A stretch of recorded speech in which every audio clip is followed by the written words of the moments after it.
IIT के लिए पढ़ो चाहे ऑनलाइन या ऑफलाइन, बट बात हो जब रेलेवेंट मॉक टेस्ट की, select Mathon Go for the win. The most result producing JEE main test series with most 99 plus percentilers. Mathon Go बोले तो the choice of toppers. Join the test series now.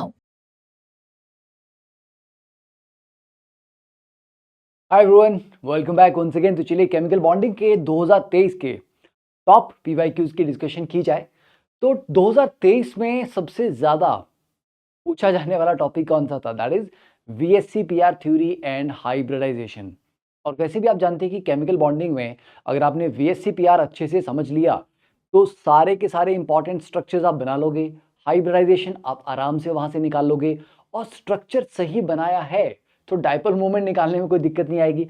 तो काफी major part हमारा सिर्फ VSC-PR और structures की proper understanding से solve हो जाता है। तो चलिए स्टार्ट करते हैं। देखिए पहला क्वेश्चन है, इसमें आपको समय नहीं लगना चाहिए। आई थिंक 45 सेकेंड के अंदर कोशिश करिए, क्योंकि ये स्ट्रक्चर्स आपको मतलब फिंगर टिप्स पे याद होने चाहिए। उस समय आप सोचेंगे कि हम एक एक स्ट्रक्चर को बना के चेक करेंगे तो काफी समय अपना बर्बाद करेंगे एग्जामिनेशन में। देखिए यहाँ पे the number of species from the following which have square pyramidal structure. अब स्क्वायर पिरामिडल हमारे पास कब आता है? जब स्टेरिक फैक्टर 6 है। 6 स्टेरिक फैक्टर का मतलब क्या हुआ? स्टेरिक फैक्टर मतलब होता है कि सेंट्रल एटम के अराउंड कितनी लोकेशन ऑक्यूपाइड हैं।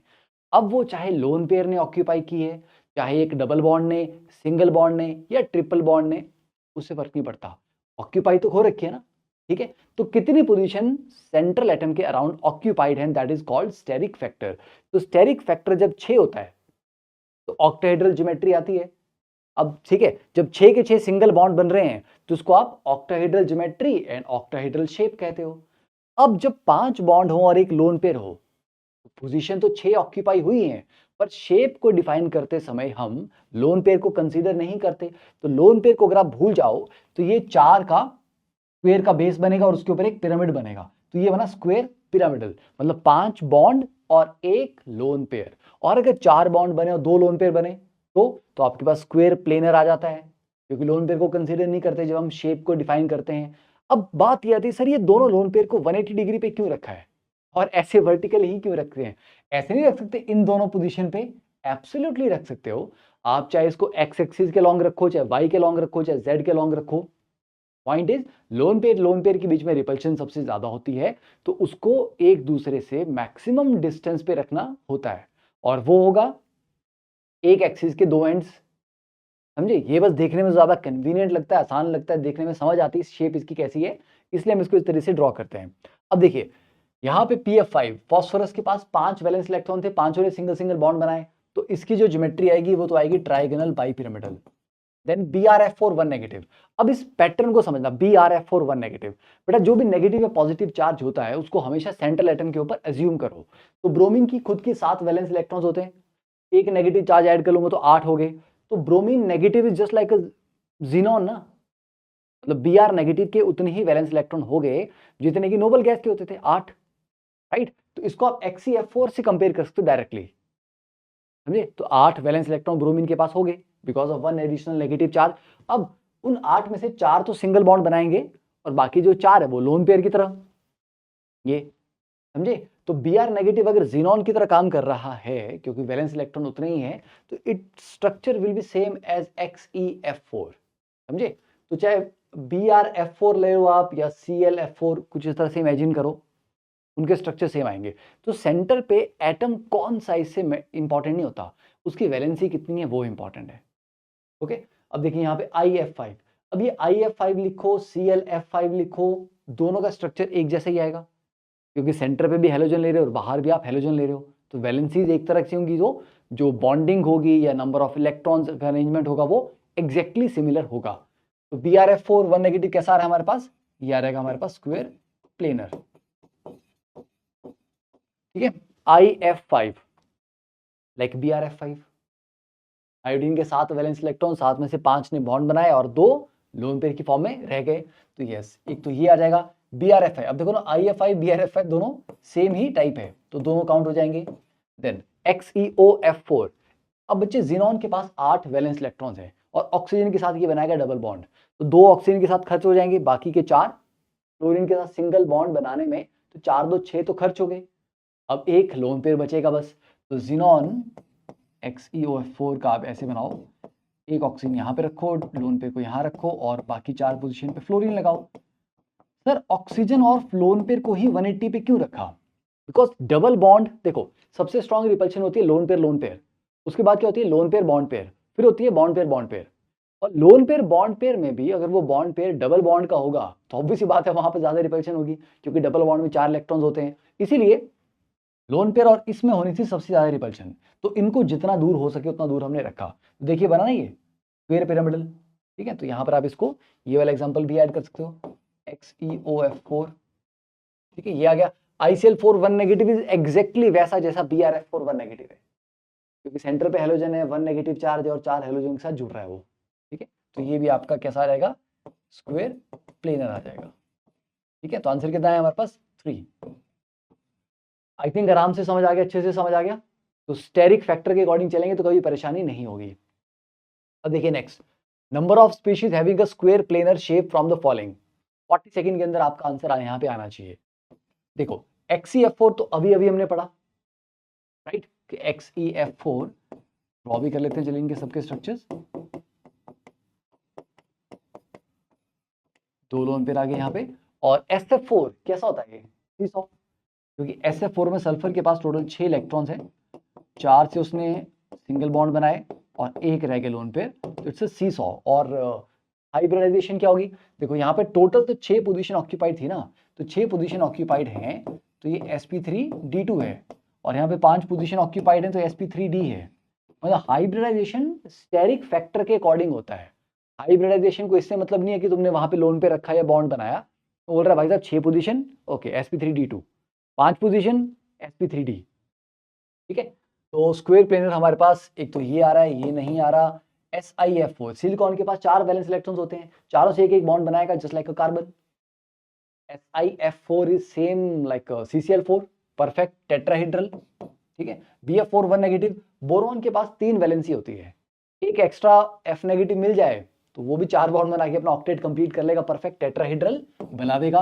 तो BrF4 1 नेगेटिव, BrF4 1 नेगेटिव कैसा है, जस्ट लाइक XeF4, है ना। तो यस ये आएगा दूसरा। व्हाट अबाउट दिस, इसके बारे में नेक्स्ट पेज पे बात करते हैं, ठीक है। इन तीनों के बारे में नेक्स्ट पेज पे बात करते हैं। देखिए ये वैसे कोऑर्डिनेशन कंपाउंड से हमारे रिलेटेड है। तो square planar geometry is well characterised, ध्यान पढ़ लीजिए, for D8 and D9 systems.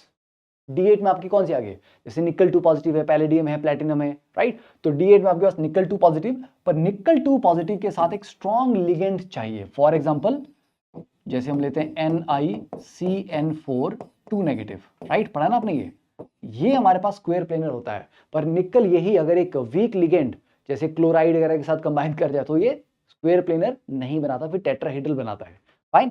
तो निकल 2 पॉजिटिव को स्ट्रॉन्ग लिगेंड चाहिए, पर डाउन द ग्रुप जब हम जाते हैं तो क्रिस्टल फील्ड स्प्लिटिंग काफी बढ़ती है। तो लोअर जो मेटल्स हैं 4D एंड 5D सीरीज के, वो बोलते हैं यार हमारे को वीक लिगेंड भी दे दोगे ना तुम, हम तब भी स्क्वायर प्लेनर अरेंजमेंट बना लेंगे 4 कोऑर्डिनेशन नंबर में। तो मतलब palladium 2 positive, platinum 2 positive, copper 3 positive etcetera, जो आपकी D8 वाले हैं, ये इवन वीक लिगेंड के साथ भी स्क्वायर प्लेनर अरेंजमेंट देंगे। तो इसका मतलब है यहाँ पे PtCl4 2 नेगेटिव भी आपको स्क्वायर प्लेनर देगा, और इवन ये भी। तो आंसर आ जाएगा 1 2 3 4, 4 आएंगे। सर ये CuNH3 4 2 पॉजिटिव कैसे, ये समझ नहीं आता।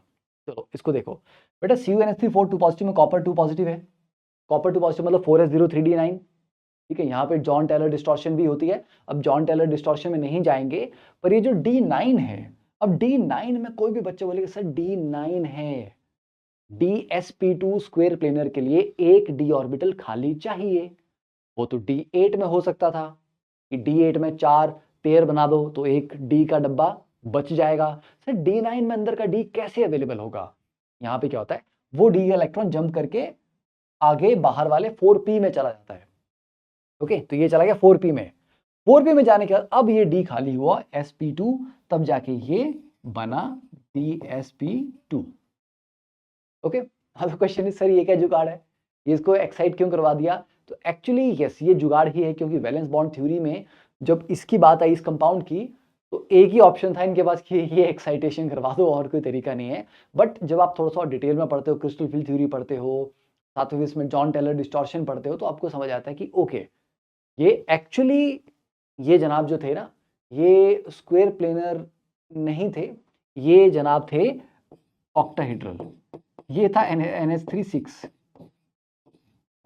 ठीक है। पर NH36 होने के बाद इसके जो एक्सियल बॉन्ड थे, 6 के 6 बॉन्ड एक जैसे नहीं थे, एक्सियल बॉन्ड थोड़े वीक थे और जो इक्वेटोरियल बॉन्ड है वो थोड़े स्ट्रॉन्ग थे।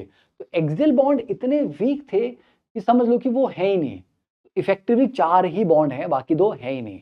तो इसलिए इफेक्टिवली इसको ऐसा लिखा जाता था। तो अब सोचो ऑक्टाहेड्रल ज्योमेट्री होती और उसमें से मैं 2 बॉन्ड जेड एक्सिस वाले जो थे उनको हटाई दूं तो क्या बचेगा पीछे? स्क्वायर प्लेनर ही बचेगा। तो दैट इज द रीजन कि ये स्क्वायर प्लेनर क्यों था। ओके, और वो बॉन्ड सर वीक क्यों थे? वो जॉन टेलर डिस्टॉर्शन आप पढ़ेंगे तो वहां पर आपको समझ आएगा। ओके, चलिए नेक्स्ट क्वेश्चन देखिए। Given below are two statements. Statement 1 दिया गया है SO2 and H2O both possess V shaped structure. Yes, we all know SO2 ये आ गया हमारे पास, एक लोन पेयर सल्फर के पास है, और H2O में क्या है? H2 एक्चुअली टेट्राहेड्रल ज्योमेट्री थी जहां ऑक्सीजन के पास 2 लोन पेयर और 2 बॉन्ड है। ठीक है, तो ये बात सही है। वी शेप है क्योंकि शेप की जब हम बात करते हैं तो हम लोन पेयर को कंसीडर नहीं करते। तो यस, ये दोनों वी शेप, एंगुलर या बेंट शेप इनको कह सकते हो। तो स्टेटमेंट 1 करेक्ट है। स्टेटमेंट 2 में कह रहा है कि bond angle of SO2 is less then that of water. चलिए इसके बारे में थोड़ी सी छानबीन करते हैं। देखो सल्फर के बच्चे 2 सिग्मा बॉन्ड और एक लोन पेयर है, और हाइब्रिडाइजेशन का मैंने तरीका क्या बताया? Count the number of sigma bond and lone pair. तीन हो गए ना, एक लोन पेयर 2 सिग्मा बॉन्ड, तो ये है sp2 हाइब्रिडाइज, और यहाँ पे 2 लोन पेयर 2 सिग्मा बॉन्ड, 4 4 का मतलब sp3। फाइन। तो बेटा sp3 का आइडियल बॉन्ड एंगल होता है 109.5 डिग्री, वो होना चाहिए था, बट बिकॉज पूरा स्ट्रक्चर आपका ऐसा नहीं है कि सारी रिपल्शन आपस में बैलेंस हो रही है। लोन पे रिपल्शन है, फिर लोन पे बॉन्ड पेयर है, फिर बॉन्ड पेयर है, तो 2 लोन पेयर यहां से बॉन्ड को पुश कर रहे हैं। तो ये जो एंगल होगा ये आइडियल एंगल से छोटा होगा, बिकॉज दोनों तरफ से ज्यादा फोर्स लग रही है, लोन पेयर ज्यादा पुश कर रहा है, और वो 2 लोन पेयर है, ऐसा नहीं एक है। यहां पे आइडियल एंगल होना था 120 डिग्री, क्योंकि sp2 का एंगल 120 होता है, और पुश करने वाला भी एक सिंगल लोन पेयर है। तो ये दोनों तरफ से अगर रिपल्शन के थ्रू एंगल को छोटा करेगा तो ये अकेला है ना, अकेला लोन पेयर उतना नहीं कर पाएगा, और करेगा भी तो यार 120 से रिड्यूस करता करता कितने में ले आएगा? वाटर का कितना होता है 104.5 डिग्री, उतना तो नहीं ला सकता।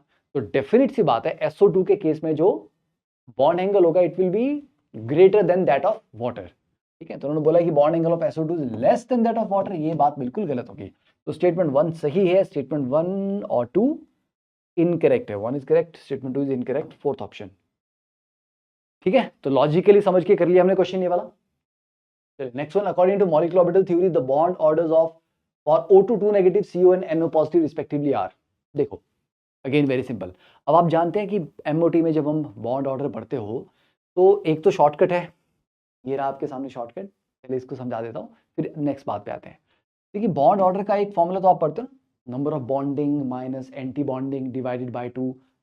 नेक्स्ट इज मॉलिक्यूल्स या आयन जिनके पास 8 से लेके 14 इलेक्ट्रॉन्स हैं, ठीक है, ये सारे एग्जांपल्स आ गए उसमें, उनका बॉन्ड ऑर्डर आ गया n-8/2 वेयर n इज जितने नंबर ऑफ इलेक्ट्रॉन है उसमें। ठीक है, अब देखो इसमें कौन आया, यहाँ पे आया कोई, यहाँ पे देखो NO पॉजिटिव आ गया ना, NO पॉजिटिव 14 है, तो NO पॉजिटिव 14 है, और जो CO है, CO भी हमारे पास 14 है, तो दोनों का बॉन्ड ऑर्डर कितना रहेगा 14 - 8/2 दैट इज 3।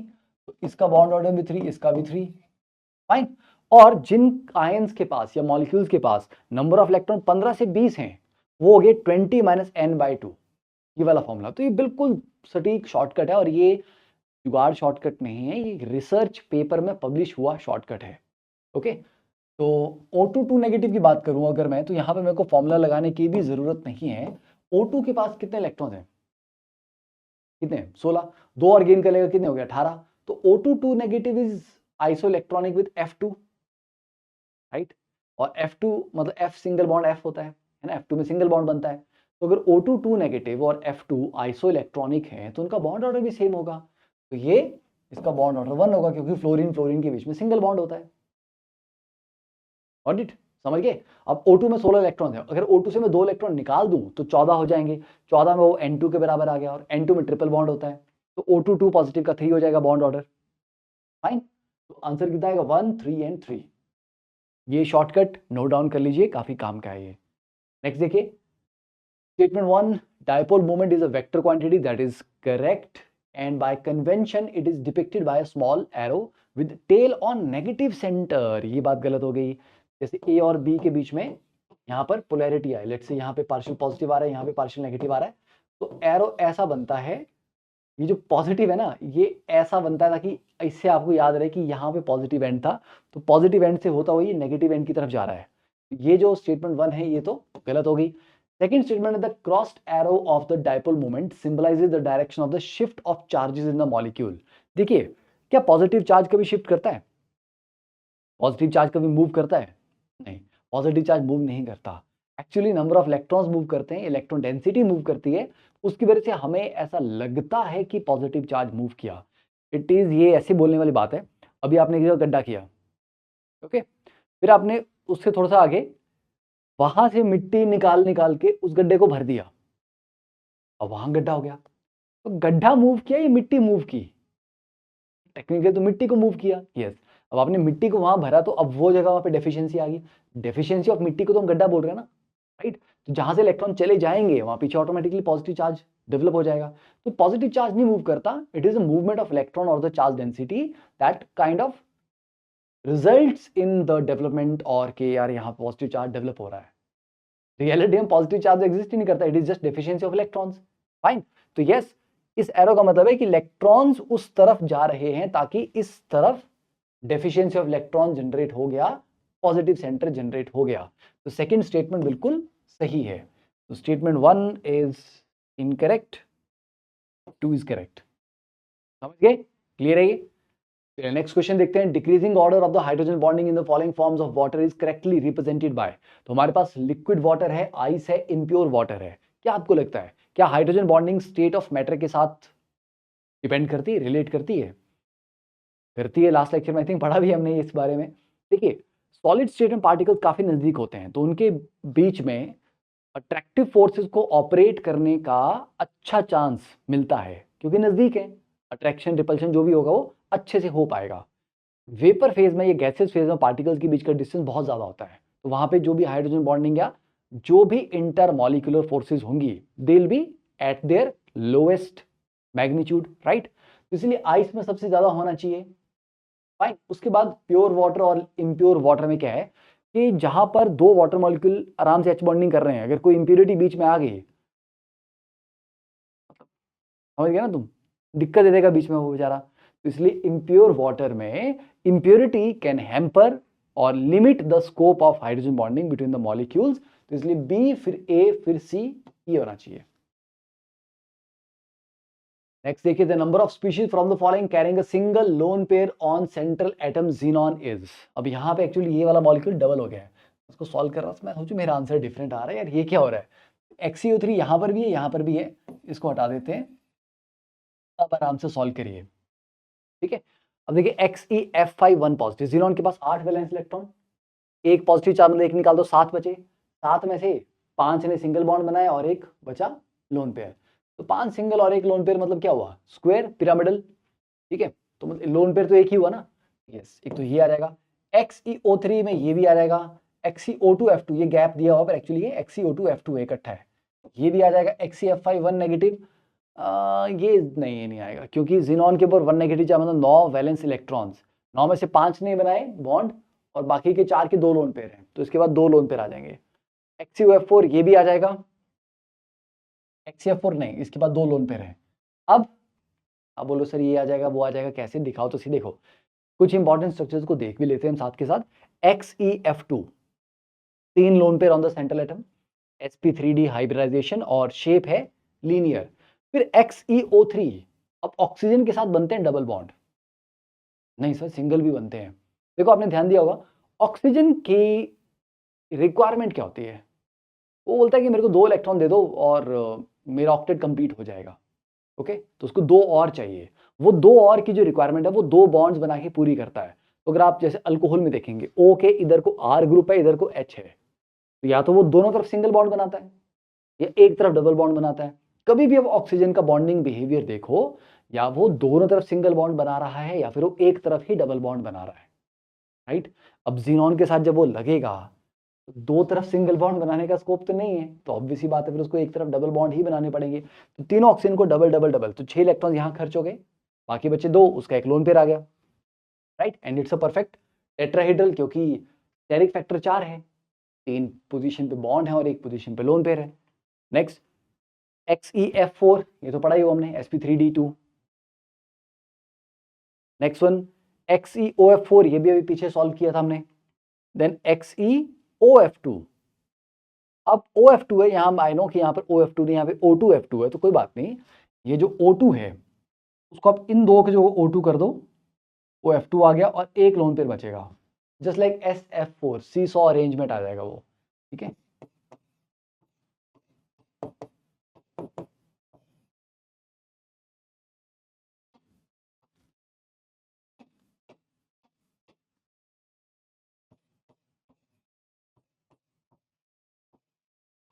नाउ अब इसमें क्वेश्चन क्या आता है, वो आ गया XeO2F2, सर इन दोनों पोजीशन पे भी रख सकते हैं, अरे कोई भी रखो यार, ये 3 पोजीशन इक्विटोरियल हैं, किसी भी 2 पे तुम ऑक्सीजन को रख दो, ये बस देखने में थोड़ा सा आसान लगता है समझने में इसकी शेप को, इसलिए हमने ऐसे ड्रॉ किया इसको। सर ये फ्लोरीन ऐसे क्यों रखा, एक्सियल पोजीशन पे क्यों रखा, ये तो आपने पढ़ा हुआ बेंट्स रूल कि ट्राइगोनल बाइपिरामिडल ज्योमेट्री में जो आपके एक्सियल पोजीशंस हैं वहां पे मोर इलेक्ट्रोनेगेटिव एटम को रखा जाता है, इसके पीछे की पूरी कहानी अलग से, तो इसलिए फ्लोरीन को यहीं पे रखा गया। और डबल बॉन्ड और लोन पेयर को हमेशा इक्वेटोरियल पोजीशन पे ही रखते हैं ट्राइगोनल बाइपिरामिडल में, इसको रखते हैं डबल बॉन्ड और लोन पेयर को इक्वेटोरियल पोजीशन पे ही रखते हैं और मोर इलेक्ट्रोनेगेटिव एटम को एक्सियल पोजीशन पे ही रखते हैं। Now the point is, sir ये फ्लोरीन जीनॉन फ्लोरीन का बॉन्ड एंगल क्या होगा, 180 डिग्री होगा परफेक्टली, नहीं 180 डिग्री नहीं होगा, क्यों सर, बिकॉज अगर ये तीनों सेम बॉन्ड्स होते या तीनों ही लोन पेयर होते तो इन तीनों की जो रिपल्शन थी वो आपस में परफेक्टली बैलेंस हो जानी थी, ओके। पर 2 इसमें से बॉन्ड है और 1 है लोन पेयर, तो जो आपस में रिपल्शन है वो बैलेंस नहीं हुई, कंप्लीटली कैंसिल आउट कंप्लीटली नहीं होंगी, अनबैलेंस्ड होंगी, ठीक है। तो इन दोनों फ्लोरीन को जितना इन ऑक्सीजन से रिपल्शन मिलेगा और जितना इस लोन पेयर से मिलेगा वो परफेक्टली बैलेंस नहीं हो पाएगा, तो ये एंगल परफेक्टली 180 डिग्री नहीं होगा, थोड़ा सा छोटा होगा। SF4 में भी जो फ्लोरीन का बॉन्ड एंगल है वो परफेक्टली 180 डिग्री नहीं, आई थिंक वो 178 डिग्री है। ये भी ध्यान रखना कि अनइक्वल रिपल्शन होती हैं तो बॉन्ड एंगल आइडियल वैल्यू से डेविएट कर जाता है। तो यहाँ पे हमारा आंसर कितना आ गया, यहाँ पे तो आंसर आ गया 4। चलिए next one, match list 1 with list 2, ये तो बड़ा आसान क्वेश्चन है। देखिए H3O पॉजिटिव, H3O पॉजिटिव या ऑक्सीजन के पास पॉजिटिव चार्ज आएगा, 6 में से 1 इलेक्ट्रॉन चला गया 5, 5 में से 3 ने बॉन्ड बनाया, it is just like NH3 हो गया ना, ये सेंट्रल एटम की वैलेंसी 5 होगी क्योंकि O पॉजिटिव और nitrogen they both have same number of electrons, तो H3O पॉजिटिव की शेप एग्जैक्टली वैसी होगी जैसी NH3 की होगी, बिकॉज सेंट्रल एटम की जो वैलेंसी है वो परफेक्टली मैच कर गई, तो ये पिरामिडल आ जाएगा।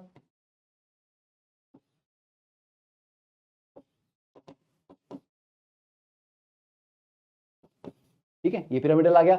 एसिटाइलाइड आयन, एसिटाइलाइड क्या होता है, देखो एसिटिलीन है CH ट्रिपल बॉन्ड CH, इसने अगर अपने दोनों H पॉजिटिव लूज कर दिए तो ये बन जाएगा C negative triple bond C negative, acetylide ion, linear है ये, ठीक है, तो ये लीनियर आ जाएगा। NH4 पॉजिटिव तो परफेक्ट टेट्राहेड्रल है, ठीक है। ClO2 नेगेटिव बेंट है क्योंकि ClO2 नेगेटिव में क्या होगा,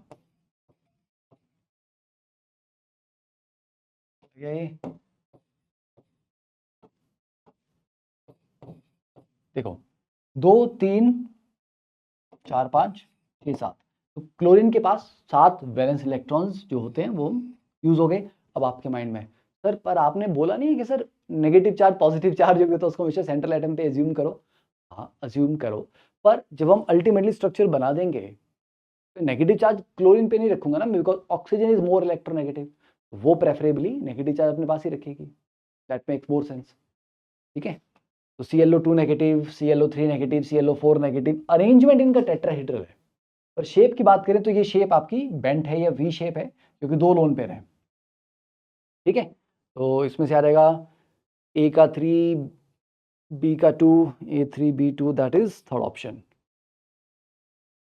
चलिए next question, ClF5 at room temperature is ये बताओ, अब आप ये बताओ कि ये केमिकल बॉन्डिंग में क्वेश्चन मिलेगा आपको या नहीं मिलेगा, और मिलेगा तो कहाँ मिलेगा, ठीक है। और जितने बच्चे जानते हैं क्या करेंगे, वो कुछ नहीं करेंगे, वेट करेंगे जब तक मैं आंसर इसका रिवील करूँ, कर क्या सकते हैं आप, ठीक है, क्योंकि मैं आपकी बात तो देख नहीं पाऊंगा अभी। तो बच्चे ये क्वेश्चन डायरेक्टली एनसीईआरटी से है, केमिकल बॉन्डिंग से नहीं है, पी ब्लॉक से है। तो पी ब्लॉक का हेलोजन फैमिली का टेबल 7.11 वहां पर है, properties of inter halogen compound, वहां पे साफ साफ लिखा गया ClF5 कलरलेस लिक्विड है और ज्योमेट्री है स्क्वायर पिरामिडल। तो चलो ज्योमेट्री तो हम निकाल ही लेते हैं, मेन बात थी कि इसके कलर को लेके और इसकी स्टेट ऑफ मैटर क्या है, सॉलिड है, लिक्विड है, गैस है। तो colourless liquid with square pyramidal geometry, ठीक है। तो आ गया ना पॉइंट इंपॉर्टेंट। अब ऐसी चीज में ज्योमेट्री तो मैं बता दूं कैसी होगी, पर कलर तो याद करना ही पड़ेगा। तो जितने भी एनसीईआरटी में टेबल होती है उसकी जो इंफॉर्मेशन है उसी पे सबसे ज्यादा क्वेश्चन आते हैं। और मुझे नहीं लगता कि कोई ऐसा टेबल बचा होगा जिसके ऊपर क्वेश्चन नहीं बना होगा। अभी देखेंगे आगे, एक और क्वेश्चन देखेंगे आगे। देखो next one, the consider the following statements, 4 statements हैं, choose the correct answer from the option below. 45 second से 1 मिनट के बीच में आराम से सॉल्व हो जाना चाहिए। देखिए NF3 molecule has a trigonal planar structure, बिल्कुल नहीं। नाइट्रोजन 3 बॉन्ड बना रहा और एक लोन पेयर है, तो पिरामिडल अरेंजमेंट तो है। और इसकी डायपोल मूवमेंट के बारे में भी आई थिंक लास्ट लेक्चर में हम पढ़ चुके हैं, पिरामिडल है, तो ये गलत हो गया। Bond length of N2 is shorter than O2, yes. Nitrogen triple bond nitrogen होता है और ऑक्सीजन में डबल बॉन्ड होता है, यस, ट्रिपल बॉन्ड वाला बॉन्ड छोटा होगा, तो ये बात सही है। आइसोइलेक्ट्रॉनिक मॉलिक्यूल्स या आयंस के पास आइडेंटिकल बॉन्ड ऑर्डर होता है, ये बात भी बिल्कुल सही है। Dipole moment of H2S is higher than that of water, ऐसा कैसे हो सकता है? हाइड्रोजन और सल्फर के बीच में इलेक्ट्रोनेगेटिविटी का गैप उतना ज्यादा नहीं है, H और S के बीच में उतनी स्ट्रॉन्ग डायपोल होगी ही नहीं, क्योंकि H और O के बीच में इलेक्ट्रोनेगेटिविटी का डिफरेंस ज्यादा है, ठीक है। हाँ, अब आपके माइंड में एक पॉइंट ये आ सकता है डेफिनेटली कि सर डायपोल मूवमेंट जो होती है वो चार्ज इनटू लेंथ होती है या डिस्टेंस होती है। अब जैसे सर HCl और HF में HF की वैल्यू बड़ी है, पर CH3Cl और CH3F में सर CH3Cl की वैल्यू बड़ी है, क्योंकि सर पोलैरिटी ही नहीं देखनी है ना, लेंथ भी तो देखनी है। तो पोलैरिटी इनटू लेंथ का प्रोडक्ट लेना होता है, तब देखना होता है। तो सर सल्फर में हाइड्रोजन और सल्फर के बीच का बॉन्ड लेंथ ज्यादा होगी, लेंथ ज्यादा होगी सर, तो आई थिंक सोच सकते हैं इसके बारे में, शायद उसकी डायपोल मूवमेंट ज्यादा हो, तो आप ठीक है आप सोच सकते हैं। बट ये वाला जो केस था जहां पर लेंथ की वजह से एक्सेप्शन आ जाती है, ये यही है, CH3Cl CH3F वाला है। बाकी में ऐसा नहीं है, बाकी में मेन जो डिसाइडिंग फैक्टर रहता है वो पोलैरिटी ही रहती है, इलेक्ट्रोनेगेटिविटी का डिफरेंस रहता है। ओके, ठीक है। तो अगर आपके माइंड में ये थॉट आया था तो अच्छी बात है, हमने डिस्कस कर लिया। नहीं आया था तो अब आपको पता लग गया कि आना चाहिए था, ठीक है। तो आंसर इसका क्या आ जाएगा? Only B and C। Next one देखिए, for OF2 molecule consider the following, the number of lone pair on oxygen is 2, FOF angle is less than 104.5 degree. पहले कर लो, उसको ट्राई कर लो, आसान क्वेश्चन है काफी है, ठीक है। OF2 की बात करें हम और OH2 की बात भी कर लेते हैं। सेंट्रल एटम सेम है, 2 लोन पेयर हैं, फाइन। बेटा OF में यहाँ पे जो बॉन्ड के इलेक्ट्रॉन्स होंगे वो ज्यादा फ्लोरीन की तरफ होंगे, क्योंकि फ्लोरीन इज मोर इलेक्ट्रोनेगेटिव, और यहाँ पे थोड़ा ऑक्सीजन की तरफ होंगे ऊपर, राइट। अब यहाँ पे काफी नजदीक है, तो जो लोन पेयर की रिपल्शन आ रही होगी साइड से, वो इसको छोटा करने की ट्राई करेगी, पर ये ऑलरेडी बहुत नजदीक है, तो ये उतना एंगल छोटा नहीं हो पाएगा। यहाँ पे इनके बीच में डिस्टेंस ज्यादा है, तो 2 लोन पेयर जो इस तरफ से और इस तरफ से पुश करेंगे, इसको एंगल छोटा करने की कोशिश करेंगे, वो हो पाएगा यहाँ पे, क्योंकि बॉन्ड के जो इलेक्ट्रॉन थोड़ा सा नीचे हैं, तो उनके बीच में डिस्टेंस ज्यादा है। ये बोल रहे हैं कि चलो यार थोड़ा और स्क्वीज हम हो सकते हैं, राइट। तो लॉजिकली उसका एंगल बड़ा होना चाहिए, इसका एंगल छोटा होना चाहिए। अब ये लॉजिक कहाँ पे गलत होता है? कभी कभी जब बैक बॉन्डिंग वाला सिनेरियो आ जाता है। बैक बॉन्डिंग वाला सिनेरियो OF2 के बीच में नहीं होगा, क्योंकि फ्लोरीन के पास भरे हुए ऑर्बिटल हैं, एम्प्टी ऑर्बिटल नहीं है। ऑक्सीजन के पास भी भरे हुए ऑर्बिटल है, एम्प्टी ऑर्बिटल नहीं है। तो दोनों के पास लोन पेयर है डोनेट करने के लिए, पर किसी के पास भी वेकेंट ऑर्बिटल नहीं है, तो यहाँ पे बैक बॉन्डिंग नहीं हो सकती। यही चीज अगर हम Cl2O देखते हैं, ठीक है, और उसमें भी सोचते, उसमें सेम लॉजिक अगर आप लगाओ, आप लगाओ ये लॉजिक यहाँ पे Cl2O में, तो यहाँ पर आप बोलोगे सर ऑक्सीजन और क्लोरीन की इलेक्ट्रोनेगेटिविटी ऑक्सीजन की हल्की सी ज़्यादा है, हल्की सी, बहुत डिफरेंस नहीं है पर हल्का सा ज़्यादा है। यहाँ तो वो बहुत ही ऊपर रहेंगे बॉन्ड के इलेक्ट्रॉन, क्योंकि ऑक्सीजन की हाइड्रोजन से काफ़ी ज़्यादा है, यहाँ पे वो लगभग मिडिल में रहेंगे। तो स्टिल उस लॉजिक से सर यहाँ पे बॉन्ड एंगल H2O से छोटा होना चाहिए, और इसका बॉन्ड एंगल एक्चुअली करीब 111 डिग्री है। वाई? क्योंकि ऑक्सीजन से क्लोरीन की तरफ को बैक बॉन्डिंग होती है, तो बैक बॉन्डिंग की वजह से इसका जो कैरेक्टर है वो sp3 से थोड़ा सा sp2 की तरफ चला जाता है, इसलिए एंगल बढ़ जाता है। यहाँ बैक बॉन्डिंग नहीं हो रही, यहाँ पे नॉर्मल जो आप लॉजिक लगा रहे थे, ठीक है, वो वाला चलेगा, और इसका एंगल 104.5 डिग्री से छोटा होता है। तो number of lone pair on oxygen 2 है, ये बात सही है। FOF angle is less then 104, ये भी सही है। ऑक्सीडेशन स्टेट ऑफ ऑक्सीजन -2 नहीं, OF2 में फ्लोरीन की -1 है, ऑक्सीजन की +2 है, तो ये गलत है। तो A और B दोनों सही हैं, C नहीं है, तो A और B दोनों होने चाहिए। और D की बात करें, मॉलिक्यूल इज V शेप, ये बात सही है। मॉलिक्यूल ज्योमेट्री लीनियर नहीं है, तो A B D fourth option. Okay, and just for your reference these are the exact values. Water की 104.5 डिग्री है और OF2 की 103.2 डिग्री है।